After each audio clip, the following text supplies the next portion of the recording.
Welcome to Confident Growth, the podcast for people who are passionate about personal growth, productivity, and puns. Today we have with us our very special guest. We have Adrian Ang from Hepmill, who is better known as SGAG's Xiaoming. Hi, Adrian. Hi, morning. Thank you for having me here. Super excited. I'm not so sure about comfort and growth, but yeah, maybe puns from this session. Okay, so Adrian, tell me, you are a busy man, you are a dad, you are founder of Hepmill. I am really interested in your life story, but I'm only going to give you 3 minutes. Wow, 3 minutes. Yeah. Well, where should I start? Yeah, I mean, like what you said, I'm a new dad. I have a 1.5-year-old boy right now, and I run a media company. On the side, I might not really be as lame unless you feed me enough like alcohol. Yeah, and I don't know. I mean, on the side, I really love water sports. I've always been doing water sports all my life. Different kinds of water sports. I feel like that is like my me time. That's like my safe space. So yeah, I do that on the side. Aside from that, I crack jokes with my wife, and now I have another victim in my kid who cannot run away yet. The plants, and the plants. Oh my god, how can I forget our plants? Your place is beautiful, because the moment I walked in, I'm like, wow, this is like a beautiful garden. My life goal is to have a house like that where I can have a big garden like that. And when my wife cannot say that we don't have enough space, can lah. like Ploop Ploop can come, but you maybe can visit on weekends. Okay lah, good enough. I'll take that for now. Hey, tell me, why did you name your baby Ploop Ploop? That's actually his nickname lah. It's not his real name. His real name is Zachary, which I find very unfamiliar whenever I have to pronounce his real name, because I've never called him Zachary. But the backstory to this, which I've actually never shared before, I was intending to share, but since you asked, you get exclusive first dibs as to why. I'm just happy that you didn't name him Aloysius. Otherwise, I have to change my whole content strategy. Okay, go on. So, I mean, when my wife was pregnant, we went for like the ultrasound, like scan. We saw the movement of the baby, and there was one particular scan where we saw him like did a little bit of like a bounce, like he was like, ooh, then he like kind of bounced up, and it was like a ploop moment. It just reminded me of the sound ploop. And since then, I've got him like Ploop Ploop, and he has kind of stuck. I find it very endearing, like Ploop Ploop. Yeah, it's so cute. I tell you, if I ever get pregnant again, it's your fault. Not that it's your fault, not literally, but it is because of inspiration. Please, Cindy, please don't kill me. I didn't mean to. The Singapore government should probably pay me to try to increase birth rate by showcasing Ploop Ploop a bit more. I know, exactly. Dropping off at school is still a tough one. I don't know how parents really do it. You just came from dropping off. Yes. Yeah. I mean, it is like how should I say? If he's happy, yes, it also kind of means that he doesn't really care that much about leaving us. But when he's sad and he's crying when we drop him off, it's just like, heart pain, like he really wants us. He really wants to be with us. So it's like a bittersweet feeling. Yes. I mean, there's just no right way to feel, whether is he happy or sad. There's a kind of like, you want him to be in an optimal zone of distress, right? Yeah, like it's like a little, but also like happy at the same time to go to school. Okay. Yeah. So very demanding parent. Finely calibrated levels of distress required. Yeah, it's tough. Yeah, but I mean, after that, dropping out at school, and then it's straight off to work. Okay. Where the real work kind of starts. Yeah. So tell me about the real work. You started this amazing media company, Hepmill. Yes. And I had the pleasure of visiting your offices. Yeah, it's a beautiful multi-story buildings full of creators working there. Yeah. How did this all start? Wow, this goes like a long way. I think growing up, I've always struggled to try to fit in, trying to maybe find an identity for myself. So it's only when I went to ACJC after the first 3 months in Meridian where I found a group of friends, right? Yes. One of them has become my co-founder at Hepmill now, Carl. Yeah, I mean, we were, in a class of we were in an arts class, so we were just 5 guys. Right? I think when I went into the arts class, I'm like, oh my God, this is the dream for any guy. 5 guys, 20 girls, we're going to be in the center of attraction. But with the five of us, we are like jokers, right? We are like cracking jokes, playing pranks, making fun of the girls. So much so that, very quickly, most of the girls in class don't want to hang out with us. They don't want to associate themselves with us like in any way. Right. Right. But I think that was when really I kind of felt for the first time that I could be myself.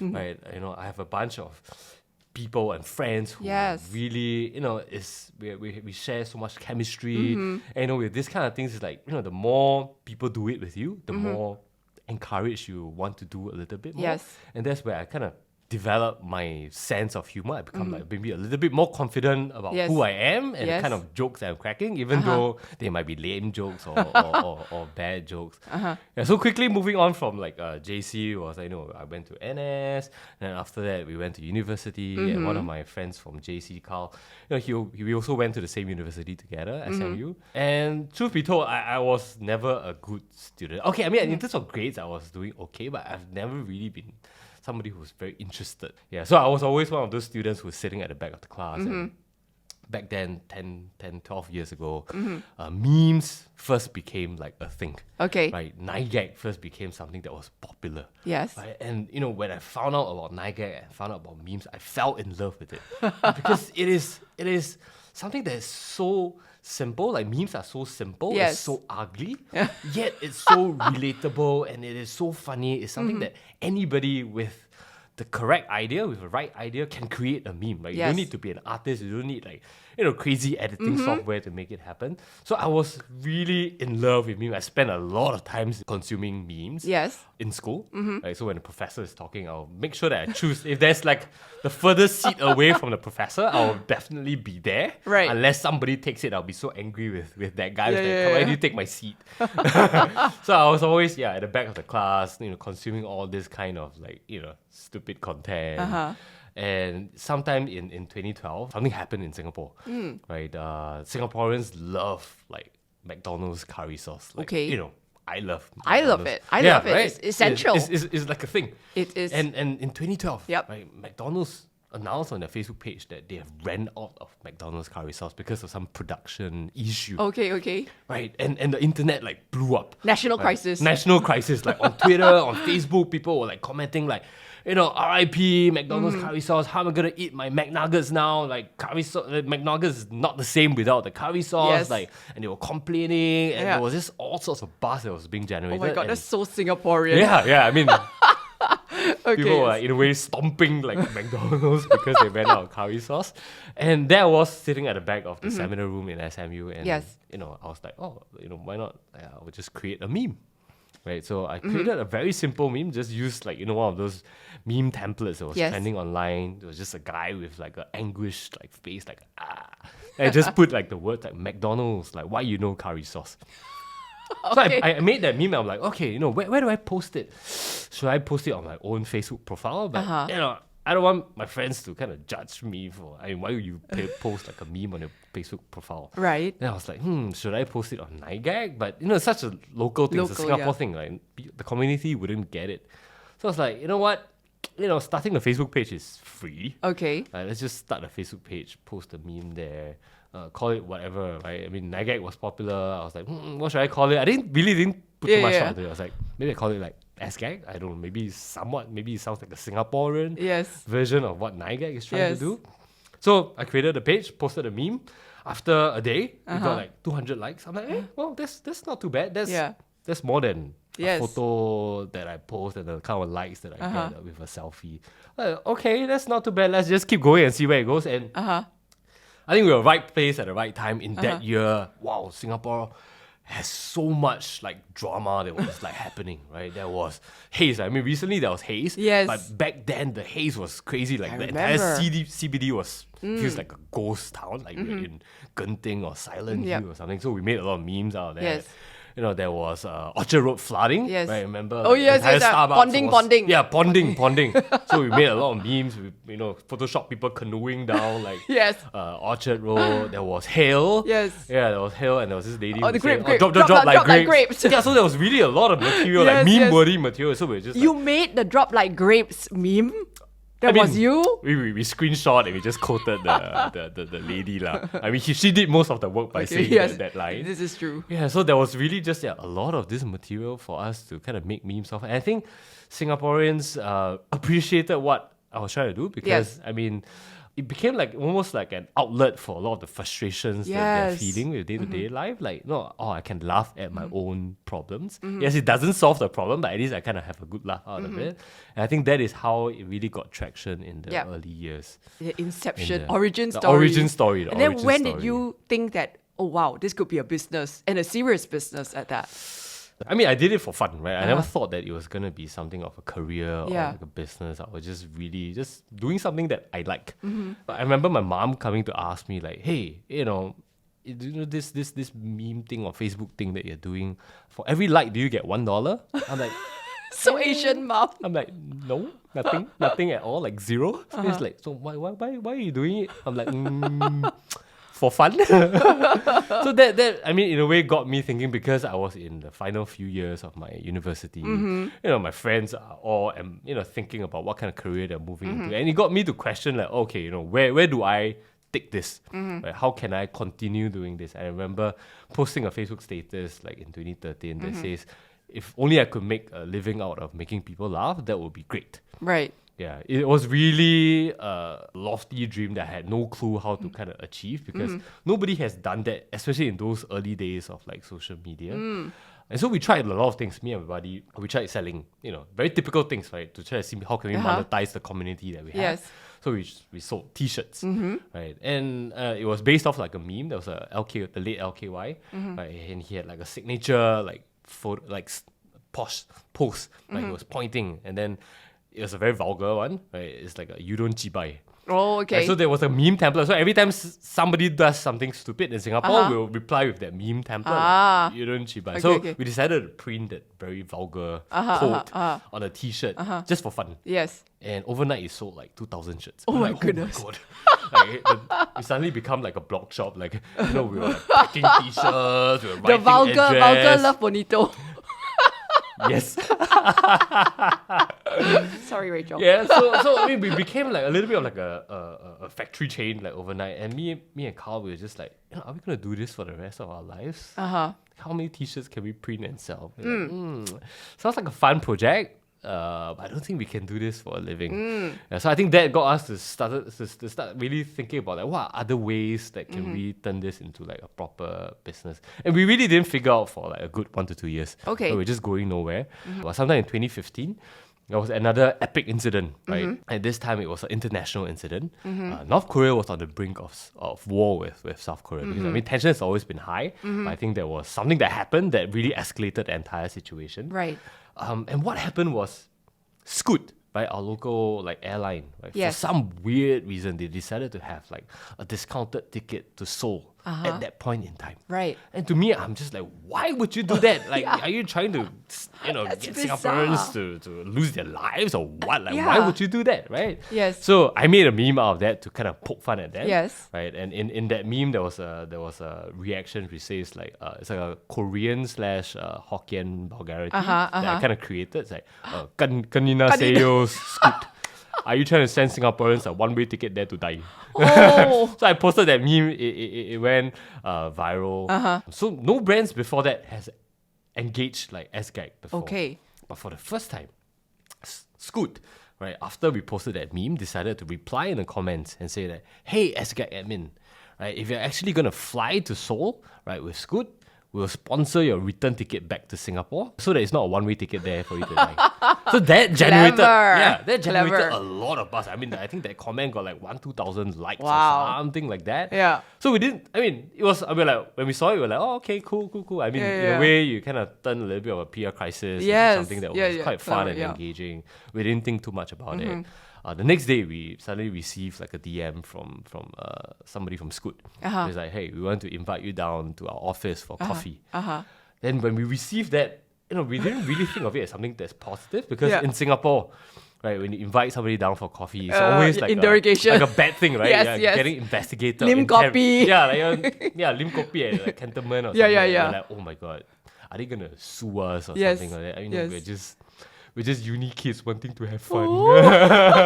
Please don't sue us. Yes. But we're like, you know what? Singapore is small. We can't run, we can't hide. They want to sue us. They can easily like kind of find us. So we're like, okay. We went down to their office the next day. Like, we sat down, the head of marketing, sat down together with us. She said this to us. It was like, we have been trying to tell people and Singaporeans that Scoot is a funny brand for the past year. We have done so many things, but it has not worked. But that one post that you did to make fun of us, it generated so much buzz. My CEO wants to pay you to make fun of us. And I was like, wait, what? You want to pay me money to make fun of you? I mean, sure. I mean, I'm already doing it anyway for free. And if you're going to pay me to make fun of you, I'm more than happy to. Right. So we walked out of that meeting, me and my buddy were just like, you know what?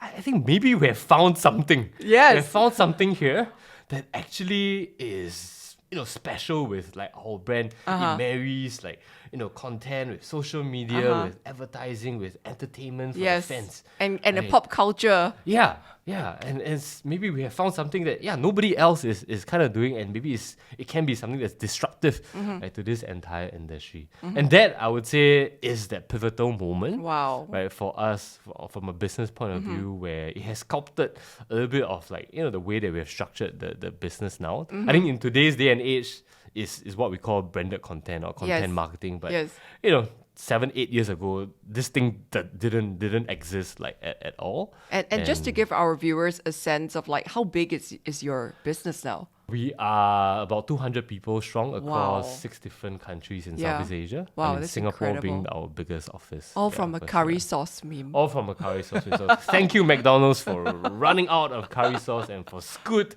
for making untimely discounted promotion to South Korea. Yes. Okay, but this is so interesting because like so many people only see the success, and I feel like a lot of people feel that they want to be an overnight success. But for you, actually, what we don't see is the passion that came first, the joy from creating content, and then the many years of just doing something for the sheer fun of it. Yeah. And then the success comes after that. Yeah. I think that was, I mean, I would have really not chosen like any other path. I feel like that the first few years of just doing it just because I love doing it and not because I need to make money out of it. I think that was what maybe also sculpted where the company is today. Yes. Because I think once you start chasing the numbers, you start chasing the money, and things becomes a lot different. I mean, it's not that it's wrong, but the way that the path that you take might be a little bit different. I think you gotta love it. And I honestly think that if you're in social media, your audience can sense if you love it. Yeah, that authenticity It's is like so important because, especially in this day and age for social media where content creators are expected to push out content at such a high frequency. Yes. I'm not saying that, in the past it's a lot easier, but, in the past the expectations of that frequency is not that high. That's but, right. With a platform like TikTok, people expect you to be posting, maybe a couple times Twice a like day. a week, or twice a day. I mean, a couple of times a week is already like a lot, but twice a day is like 14 pieces of content. Well, Gary Vee is like twice a day, It's crazy. It's a so lot. Unless you have that passion, Yes. unless you are being yourself, Yes, you will burn out like super duper like easily. for sure. Yeah, so I think that is why you really have to have that. It has to be authentic. Yes. Right? So it's coming from you. It's not something that is forced. Right? Because if you try to force it, you probably wouldn't last like that long. For sure. Yeah. So Adrian, I want to ask you some questions from our community. Are you ready? Yeah, I mean, I briefly saw it on Instagram Briefly story.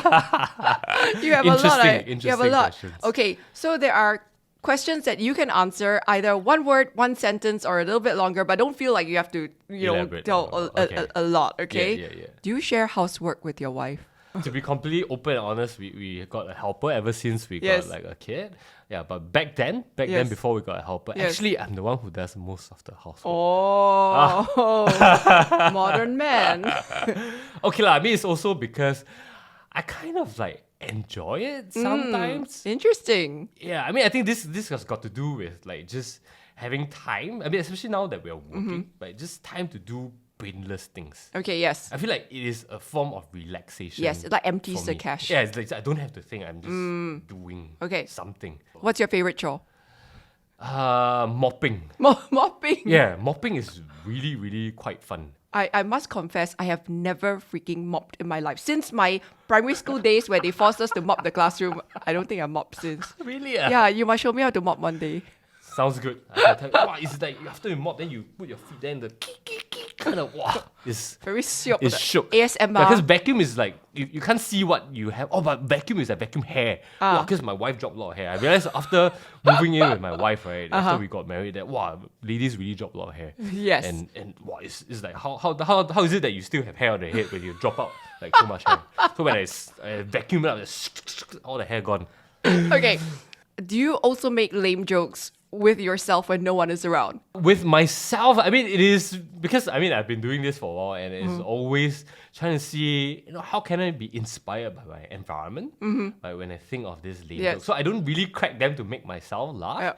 Yeah, but it's more of like, oh my god, I see something. Yes. Right? And then I'll like write it down in my notes, like, okay, next time I'm with my wife, right, and we're in the right setting, I'm gonna pull her in and crack this joke. Tell me about that creative process. You have an idea, inspiration. What app do you use? Is it notes or how do you record it? And It's usually in notes. it's notes. Okay. It's usually in Do you notes. hashtag it or Yeah, organize but it? my criteria for lame jokes is actually quite high. I mean, contrary to popular belief where they think that it's just some, easy lame joke that I make, I have standard one. Listening. I try not to, use internet jokes. I try to make sure that it is, Organic. localized, it is adapted to the environment, it's unique to the environment. Wow. So that's where it takes a little bit more effort.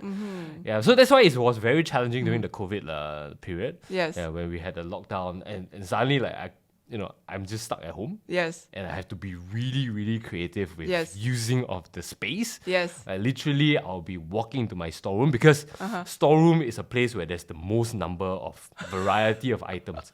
So I'll be walking in there. I'm like, The props room. yeah, I'm just like, okay, Milo, anything? Don't have, put back. Soap.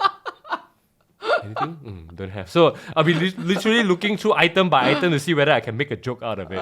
Yeah, so it was fun. It was fun. Yeah, it really pushes the boundaries of how creative you can be. Well, it's totally true. It's like when you are forced to have those constraints. Yes. Suddenly you have to get creative, and it's actually like so much in a way sometimes easier that I give you unlimited budget, Yeah, unlimited I realized time. that that's the case. I Yes. think even with like the creatives like at work, Yes. you give them like an open brief, it becomes too challenging because Yes. it's like anything and everything. Yeah lor. But when you give them some sort of like a constraint, some sort Yes. of like a brief, Yes. at least it's more focused Yes. and they're able to think within that small little sphere.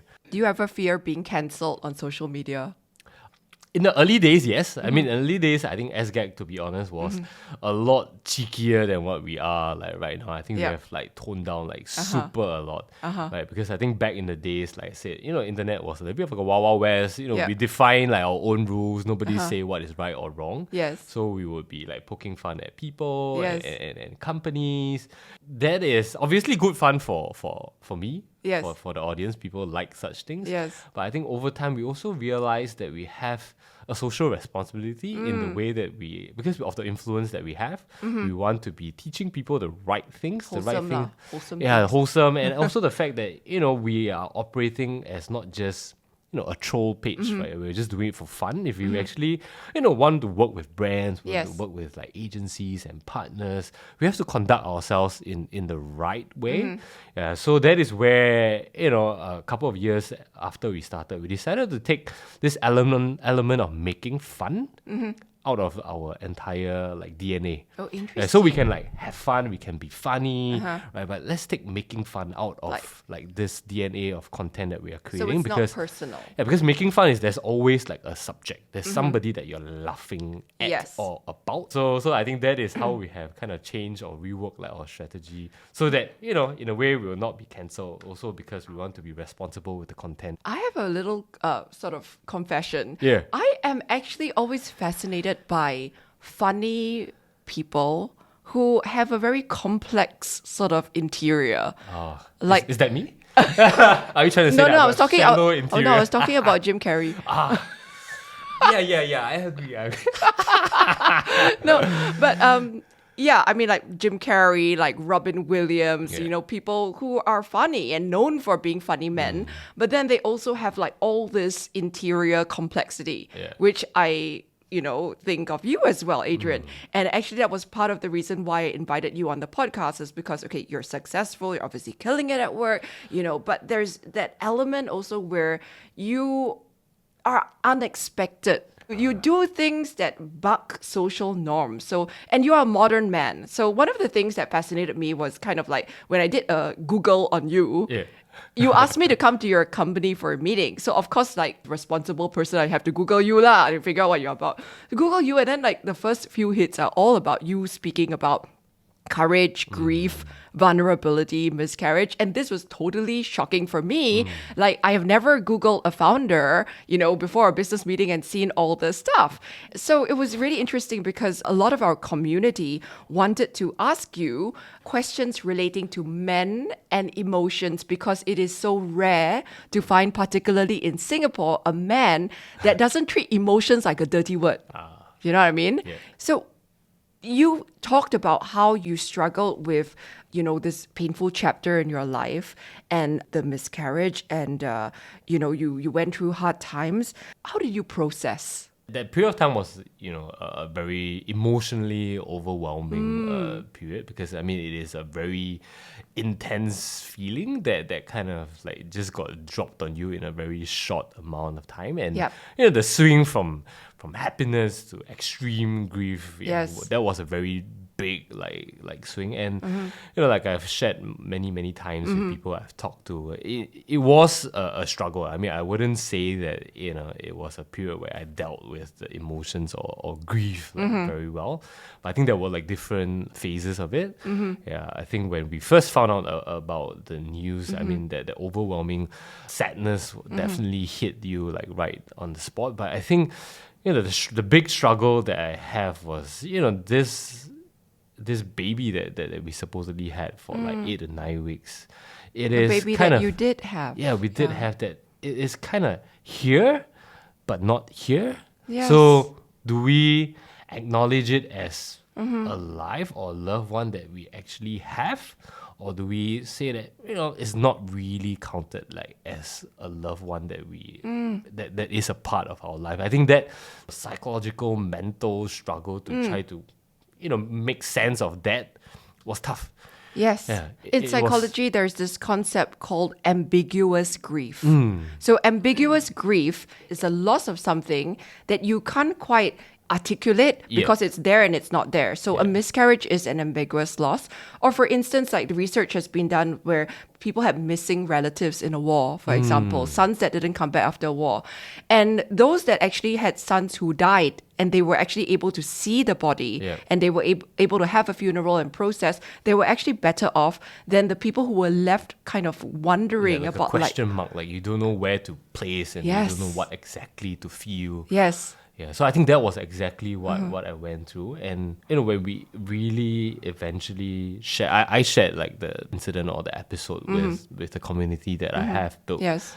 I think there were really just a lot of messages. And I think the one message that really impacted me a lot was from this lady who has been through a similar episode. And she was sharing with me that it is a loved one that you have lost. Yes. Right.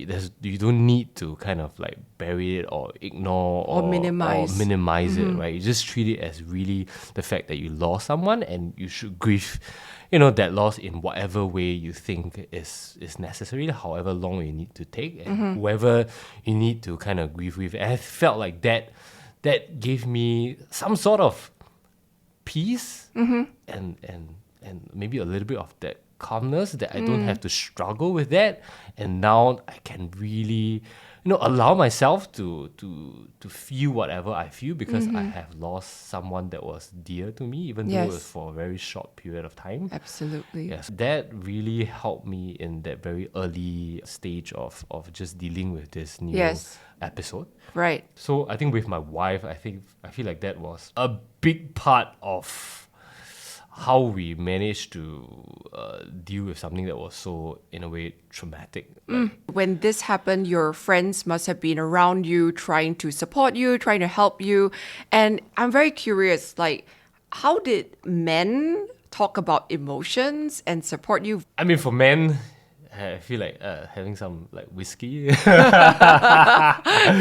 And I'm thankful that I have a couple of buddies. They're all men who actually are very connected with their emotions. Right? So I mean, that's where I really try to surround myself with good friends like that, so that we, in a way, we are creating a safe space for one another, right? Where maybe in a day-to-day life we cannot be that open and be that honest with our emotions, but at least, with a couple of us that we're able to do so that we don't have to put on like any fake front, that we can talk about our fears and our struggles in an open and honest manner. We're not here to solve each other's problems. We're just here to hear each other's problems. And that is, for me, good enough. Absolutely. That is, for me, good enough. Yes. Yeah, so I think that's how really my good friends have supported me through that. But I think they also know, because I think in the first couple of months after the miscarriage, I was really shutting myself out from the world. Because, I just really don't want to talk to people. Of course. I don't want them to ask me about how I feel. And maybe in a very selfish way, some of these friends that I have, they have, they have families themselves, they have kids themselves. And, just seeing this scenario playing out in front of me just kind of reminds me of, the grief that I was feeling. And I really didn't want to feel that way. So I decided to, just shut myself out almost completely to the world. But I think the good friends that I have, they still come knocking. Where they're like, hey, how are you? Do you want to meet up for drinks? Anytime, you want to catch up, I'm here. So I really appreciated that. I think that's such a powerful thing that friends can do, which is to show up. Yeah. And in a kind of like a non-pressurizing way, it's kind of like, I'm here if you need me, but they don't stop checking in, even if you're not in the state. Yeah, and when the right time comes, when you're ready to talk, and them, just have been knocked on your door. Right? There will be that one day when they actually knock, that you're like, okay, come in, let's have a chat. Yes. And I really, really appreciate that. Yeah, it's so powerful because a lot of people actually write to me and they get discouraged. They're like, oh, I reached out to my friend and she didn't want it, he didn't want it, and I don't know. But the key is that grief has its own timeline. Yeah. And people have to be ready when they are. But if you keep on just checking in and letting them know, I'm thinking of you. Yeah. It's just a simple sentence, right? What were some of the kind of simple but thoughtful messages that you would get? I think, that there were really, really a lot. I think especially with the online community where I've been, in a way, been quite open about sharing about my stories, not just the happy ones, but also the struggles that I have and the kind of different messages that comes in. I feel like what they're doing to me is also what I would love to be able to do for other people in terms of, just being able to talk about your emotions, being able to share about your struggles, even though you don't know how to comprehend them. Yeah, and some of these messages are maybe just, I would say, sometimes motivational ones to allow me to see things from a different perspective. Yes. Right? Just really meaningful quotes to shine light on how beautiful that 8 weeks must have been, even though it was a very short period of time. Yes. That, it's not about the duration, it's also about the quality, the beautiful moment that you had, even though it was a very short amount of time. I feel like those were little messages that made a lot of difference and helped me kind of just get through some of these darkest days of my life. Yeah, I think one thing that's really counterintuitive is that when we experience a loss, it really helps to tell stories of that person when they were alive. Yep. And some people actually shy away. It's like, oh, let's not bring it up. Yeah. Let's just pretend it didn't exist. But it's the pretense that it didn't exist that hurts the most. That you will struggle with Yes. the most. Like what you say, do we acknowledge? Do we not acknowledge? I mean, I was happy, so am I supposed to not be happy back then? Am I supposed to erase that out of my memory and that chapter? Yes. So I think for me, really considering it as part of really a chapter in my life, it was part of the book that, of my life, it's important. It's not supposed to be a chapter that I tear away and throw it away, and it's not part of it. Absolutely. Right? So I think having that kind of mentality or that kind of perspective helps shape or help navigate through grief a lot better. Yeah. So talking about going through challenges and difficulties, as a founder, there must be many days like me where, I feel down or you feel down, but we still have to kind of go to work and in a way make sure that we are responsible to our team, that things still go on. What's your way of dealing with challenging times and also being the boss?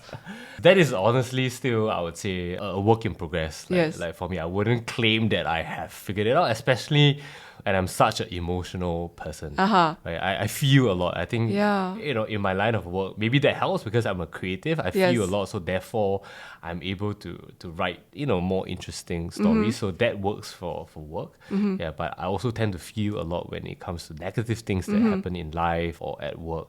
And I would say that I think for me, as a boss, it is still important for me to show up at work, right? Ready to inspire, ready to solve problems, because that is what I'm there for. That's what people expect me to do. Yes. But I feel like having a good co-founder is very important. Right. Like Carl, right? He is someone that I can share my open, honest struggles, right? Whether it's in life or at work. And I can go up to him to really, just be very open and honest and, see how we can support like each other if, somebody else needs to step up, Yes. right? In a very difficult phase, right? Then, let's do that for one another. I think that is the trust and rapport that we have built over the years. And I think maybe that is also the fact that I think we were friends first before we became co-founders. I know there's Yes. always that saying that don't do business with your friend. Yes. Yeah, but in our case, it has really, really worked out for us because we complement each other's strengths and weaknesses so well. I think we have that trust and rapport, right? That we're not here just because of business. We're here because we are friends, and the kind of support, not just at a co-founder level, but at a friends level, right? Do help us navigate through all these more difficult moments. Yes. Yeah, so I think that is how I have dealt with more challenging times in my life, when I have to kind of balance it with expectations of me as a boss at work. Yeah, I can really relate to that because I think you and I are so blessed. Yeah. We both work with co-founders who have our back Yes. and who are really, people that we would trust with everything, Yes. with our life, right? Yes. So last question I have for you really about relationships. You talk about a great relationship with your co-founder. And, clearly when you speak about Carl, there's so much respect and so much trust there. You talk about values that you share with each other. And then, of course, there's relationship with your wife, right? Yes. And you both, there's this sense of we energy without sounding too like hippie about it. When you look at a couple, sometimes there is like couples where okay, there are two personalities, but I do find that when you're with your wife, there is this kind of like we kind of energy that's kind of bigger than the sum of your parts. Yeah, So what kind of advice would you give people about how to make good relationships work? Maybe I'll share from a perspective of having a young kid now, Yes. in our family. Yes. I think before my boy came along, it was very different. Yeah, but ever since Ploop Ploop came along, right, it kind of throws the entire like balance of like our marriage, right? Because first couple of months it was just like full on, just to make sure that we keep this baby that we have, this precious thing that we have, alive and is Yes. growing and is healthy and hopefully is happy. So I think we kind of focus like all our energy and efforts like on him. Yeah, but after a while, I think that's where we also realized that, oh my God, like, then what is it like between us then? Because I think we realized that we were not, spending quality time with one another, like, not that much, not that frequent. And I think that was something that was very, very important for us before our kid came along. I mean, the advice that I will give, on hindsight is, at a right time, right? I mean, after the first few months of really just trying to make sure that, you keep the baby alive, healthy and growing, that, we need to kind of refocus like on ourselves as well, Yes. like as a couple. Like, what does it mean for us? What do we value, in terms of love languages, and how can we continuously try to give that, right? So that, it is a balanced approach, right? It's not Yes. like, all we care right now is like our kid, right? We need to care about one another as well. So what's your primary love language? For me, it is really quality like time. I Quality think just time. really doing things together. And maybe sometimes we'll have to do it without like our boy. Because the things that we can do now with our boy, right, is, I mean, the kind of activities that we do is things that he likes to do. It might not necessarily be things that, you know, we used to do like as a couple, be it like just going out for a dinner, like a date, or like watching a movie together, or doing like a activity together, like go on a track or whatsoever. Yes. I feel like these are little things that are also important. Yeah, you don't So- lose your identity. Yeah. Just because you're a parent doesn't mean that you don't have a personality. So I think finding that balance would really be key. Yeah. And how about your wife's love language? She needs a lot of like words of like affirmation, like love. Like, okay. you know, she wants me to say, like, you know, how much I care. You know, asking her about like her day, Yes, yes. that kind of things. Yeah. Like, which I honestly still can do better. I mean, I would really be very honest to say that. Like for me, when I go home, I don't want to talk about my work. And so she will ask me like, "How did your day go?" I'm Yes, like, "No, yes, I don't yes, want to talk yes. about it." Right, but then for me, I also like, you know, don't really quite ask her because I Yeah. just don't know whether she Yes, wants to talk about yes, it. yes. Yeah, so it's like that difference in love language in terms of what I want versus what she wants, and yes. whether I can deliver that. Yeah, so I think that is, you know, something like we have to constantly discover and be Yes. deliberate about. I feel. Intentional. Yeah, intentional. And I can so relate to that because, like, for me, people would tend to think that I'm the chatty one in the relationship because I talk, right? But I'm really the type that, you know, if I'm off work, I'm in the car going home, then Greg will be like, peppering me with all these questions, right? I'm like, why are you such a chatty catty? Hey, uncle, we work so hard all day talking already. Like you know, I don't want to talk anymore, sort of thing, right? Yes. I mean, it's the same thing, right? I talk so much at work. I'm in meetings Yeah. like every day. Yeah. And in every meeting, my opinion is the one that matters a lot. So I have Yeah. to really talk and talk and talk. Yeah so lor. at 6:30, when I go home, Don't talk. I don't want to talk. Yeah, I'm all talked out. I just want to water my plants and just be in silence. Well, having said that, it's been such a pleasure to have you on Yes. the show, Adrian. Thank you for having me. I don't want to actually take you away from Ploop Ploop or the plants or your beautiful wife anymore. But it's just such a rare treat to find somebody who is, you know, so interesting. I hope so. You better be, your company depends on it. Yes, I know. You're going to put on that mask like I'm a clown. You know, that Joker. Not at meme, all, yeah. but you know, you're an authentic person and your passion for what you do, your exuberance and your generosity just shines through. Thank you. You're too kind. I try. And I can't wait to work with you again next Yes. year and your company. Yeah. I need her help. Bring it to new levels. So Adrian, most of you know where to find him lah, but just for the sake of our audience, where can we find you on social media? Social media. SGAG Xiaoming. You can just search it up if you're into lame jokes and plants and all sorts of weird things I do. If you want to with see my- the cutest baby on earth, you have to follow him. Thank you. Thanks for the shout out. Thank you. Thank you so much for joining us on Confident Growth, the podcast for people who are passionate about personal growth and productivity. And see you again next week. If you like this show, rate it, subscribe, Like, follow share, us. subscribe. The professional. Thank you so much. See you. Bye. Bye.